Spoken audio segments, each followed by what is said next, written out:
Well, Minister Shafri, it's a pleasure.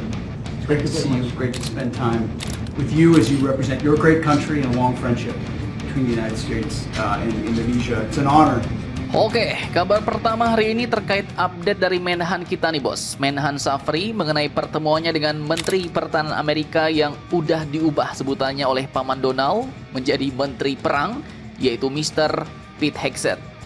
Di mana setelah pertemuan itu Menhan Shafri pun memberikan update kepada kantor berita Amerika yaitu Bloomberg News bos, terkait rencana pengadaan J-10 yang akhirnya kembali kabur nih alias buram. Malahan dalam berita itu F-15EX katanya mau ditinjau kembali. Nah loh, ini ya update yang cukup mengagetkan dan cukup dinamis bos. Dan memang dalam dunia geopolitik ya segala hal tidak dapat kita prediksi dengan mudah begitu saja. Soalnya, satu pertemuan penting dapat mengubah beberapa hal-hal besar. Nah loh, penasaran beritanya? Cus, markitil, mari kita kuliti berita lengkapnya satu per satu bosku. Kabar J10 dari Cina, J10. Bentar lagi terbang di Jakarta. Asik. Oke, yang pertama Mimin jelasin dulu nih ya. Pertemuan Menhan Shafri dengan Menteri Perang Amerika yaitu Mr. Pete Hegseth. Jadi tanggal 31 Oktober 2025 kemarin di sela-sela pelaksanaan ASEAN Defense Minister Meeting atau ADMM ke-19 di Kuala Lumpur, Malaysia, Menteri Pertahanan Indonesia Bapak Shafri Shamsuddin ternyata telah bertemu langsung nih bos dengan US Secretary of War Mr. Pete Hegseth, Menteri Perangnya Amerika. Nah, setelah pertemuan, keduanya pun mengeluarkan pernyataan resmi melalui akun X atau Twitter mereka masing-masing bos. Yang pertama ini dapat kalian baca, Mr. Pete Hegseth mengatakan bahwa pertemuan yang produktif hari ini dengan Menteri Pertahanan Shafri Shamsuddin, di mana kami membahas pendalaman hubungan pertahanan kami. Indonesia adalah mitra yang berharga dan merupakan jangkar stabilitas kawasan. Saya menantikan untuk menyambut beliau di Pentagon dalam waktu dekat.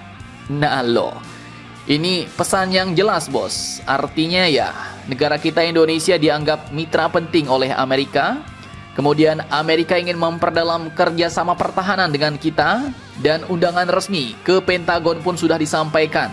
Jadi mungkin dalam waktu dekat Menhan Shafri Shamsuddin atau bahkan Pak Prabowo pun akan ke Amerika bos, ke gedung Pentagon.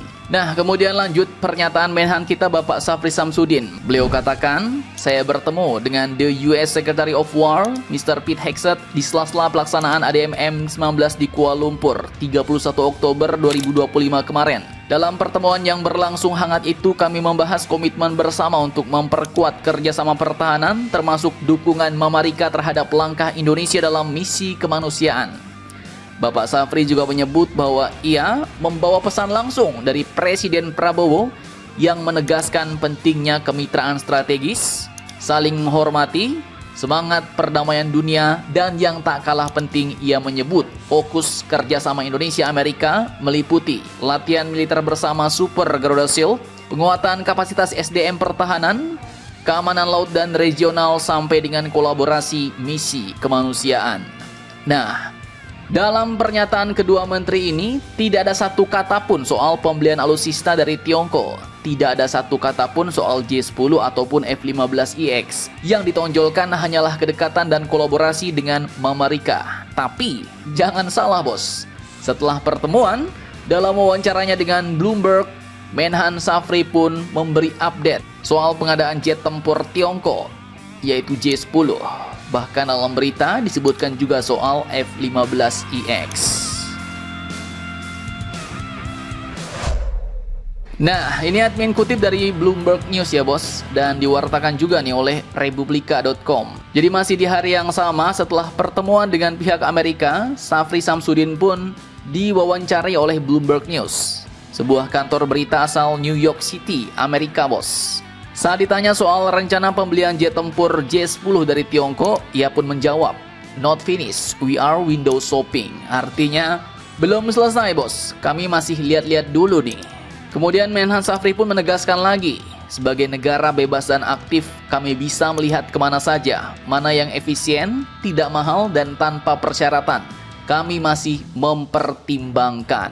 Nah loh, Padahal sebelumnya baru-baru ini saja Menhan Safri sempat memberi sinyal kuat ya kan bahwa Indonesia sudah mendekati kesepakatan pembelian J-10 dengan mengatakan J-10 akan terbang di Jakarta. Namun pernyataan kepada Bloomberg News setelah pertemuannya dengan Menteri Perang Amerika ini justru membuat arah keputusan kembali kabur, kembali buram bos. Bloomberg News bahkan menambahkan dalam artikel beritanya bahwa para pejabat Indonesia mengatakan tahun ini salah satu opsi adalah meninjau kembali rencana untuk mengakuisisi jet tempur F-15EX yang mahal dari Boeing. Nah loh, ini kalau dari berita ini artinya ya setelah pertemuannya dengan Menteri Perang Amerika, Menhan Safri pun seolah-olah ingin menunjukkan bahwa pembelian J-10 itu belum pasti bos. Baru cuma sekedar lihat-lihat baik, dan sebaliknya ia ingin menunjukkan bahwa Indonesia tetap menjadi sahabat yang setia dan aman dengan Amerika dengan narasi yang disebutkan tapi akan meninjau kembali rencana akuisisi F-15EX. Tapi ini bukan berarti tunduk pada Amerika karena Indonesia juga tetap akan menimbang J-10 dari Tiongkok. Nah, ini yang bisa Mimin simpulkan dari berita-berita di atas bos. Tapi kalau pendapat Mimin lain lagi nih. Mau tahu pendapat Mimin? Nah, jadi ini pendapat Mimin ya sebagai pengamat abal-abal, pengamat ece-ece bos. Jadi nggak perlu terlalu kalian anggap serius. Jadi kan setelah kita baca-baca berita tadi terlihat bahwa pertemuan dengan Amerika itu hasilnya positif dan penuh pujian diplomatik ya kan. Kemudian wawancara dengan Bloomberg. Nah, ini kabar pembelian J-10 dari Cina malah kembali nampaknya digantung nih bos. Dan menariknya rencana akuisisi F-15EX kali ini timbul kembali. Jet tempur buatan Boeing Amerika Serikat yang sebelumnya isu-isunya memang hampir cancel karena faktor biaya bos. Nah, pernyataan-pernyataan itu pun muncul setelah Menhan Safri bertemu para pejabat Amerika. Dan ini mungkin bukan kebetulan, tapi bisa dibaca sebagai sinyal bahwa Indonesia tidak mau terlihat berpihak ke Tiongkok. Setidaknya ya di depan Amerika ya kan. Dengan kata lain ya, ketika di Twitter hubungan dengan Amerika ditonjolkan. Di wawancara pembelian J-10 dibuat tidak pasti. Bisa jadi ini adalah strategi diplomasi main dua kaki ala Indonesia. Jadi tujuannya adalah untuk menjaga hubungan baik dengan Amerika, namun sambil tetap membuka opsi belanja dari Tiongkok. Dan inilah gaya diplomasi pertahanan Indonesia. Bebas aktif bukan hanya slogan, tapi menjadi strategi tawar-menawar global. Jadi intinya Indonesia tidak ingin terikat pada satu blok manapun bos. Semua pintu dibiarkan terbuka, lebar-lebar. Jadi siapa yang mampu memberikan penawaran terbaik, mulai dari teknologi, harga, dan syarat politik yang ringan, bahkan tanpa syarat, itu mungkin yang akan dipilih. Karena bisa jadi nih bos, euforia pembelian J-10 kemarin digaungkan, mungkin tujuannya juga adalah sebagai alat tawar-menawar yang kuat terhadap Amerika agar Amerika mau memberikan kesepakatan yang lebih menguntungkan bagi Indonesia. Misalnya nih, F-15EX makin murah ya kan? Atau ada paket khusus buat Indonesia ya kita nggak tahu ya kan? Dan disinilah pertanyaan besarnya kembali menggantung di kepala Mimin bos. Apakah Indonesia akan memilih J-10 dari Tiongkok atau kembali ke F-15EX dari Amerika? Atau mau ambil dua-duanya nih? Atau Amerika malah nawarin jet tempur bekasnya? Atau nanti Tiongkok nawarin yang lebih mantap lagi? Admin pun belum tahu. Namun yang jelas ya, dalam permainan geopolitik yang nampak ragu-ragu itu bukan yang kalah bos. Seperti kita Indonesia, J-10 belum pasti, F-15EX belum pasti, semuanya digantung. Tapi bisa jadi itulah strategi untuk mendapatkan yang paling menguntungkan dari hasil permainan. Nah, jadi bagaimana menurut kalian tentang hal ini? Jangan lupa komentar, tetaplah kalian barbar dan jangan santai terus. Demi Indonesia tangguh, salam Indomax Indo Magazines.